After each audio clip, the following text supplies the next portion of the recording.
السلام علیکم ورحمۃ اللہ وبرکاتہ۔ دوستو، آپ سن رہے ہیں راشد رضا وائز عجائب القرآن۔ کس طرح سے قرآن کریم کی آیت مبارکہ سے درد جاتا رہا۔ حضرت خضر علیہ السلام کی بتائی ہوئی دعا۔ حضرت علامہ محمد بن سماک علیہ رحمہ بہت جلیل القدر محدث اور با کرامت ولی تھے۔ ایک مرتبہ یہ بہت سخت بیمار ہو گئے تو ان کے متوسلین یعنی ان کے چاہنے والے ان کا قارورہ لے کر، قارورہ کسی پھکڑی یا شیشے کی چیز کو کہتے ہیں، ایک نصرانی طبیب کے پاس چلے۔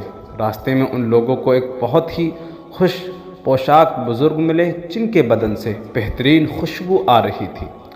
انہوں نے فرمایا کہ تم لوگ کہاں جا رہے ہو؟ ان لوگوں نے کہا کہ ہم حضرت محمد بن سماک علیہ رحمہ بہت سخت علیل ہیں، یہ ان کا قارورہ ہے جس کو ہم فلاں طبیب کے پاس لے جا رہے ہیں۔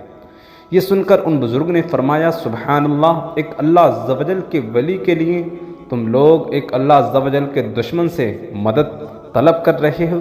قارورہ پھینک کر واپس جاؤ اور محمد بن سماک علیہ رحمہ سے کہہ دو کہ مقام درد پر، یعنی جس جگہ جس بدن کے جس حصے پر درد ہو رہا ہو وہاں یہ آیت پڑھو جن کے الفاظ ہیں وَبِالْحَقِّ أَنزَلْنَاهُ وَبِالْحَقِّ نَزَلَ۔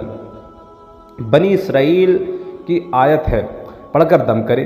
پھر فرما کر بزرگ غائب ہو گئے اور لوگوں نے واپس ہو کر حضرت محمد بن سماک علیہ رحمہ سے ذکر کیا تو آپ نے مقامی درد پر ہاتھ رکھ کر آیت کے ان دونوں جملوں کو پڑھا، فوراً ہی ماشاءاللہ آرام ہو گیا۔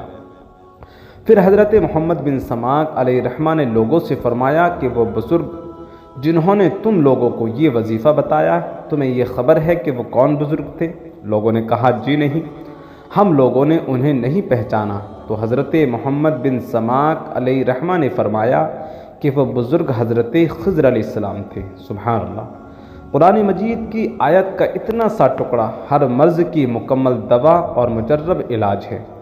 مرض کی جگہ پر ہاتھ رکھ کر پڑھ دیا جائے تو بیماری دور ہو جاتی ہے، لیکن شرط یہ ہے کہ پڑھنے والا پابند شریعت اور صدق مقاموں جس کی حلال پر کاربند ہو، یعنی پابند ہو۔ بلا شبہ یہ آیت شفائے امراض کے لیے قرآن مجید کے عجائب میں سے ہے۔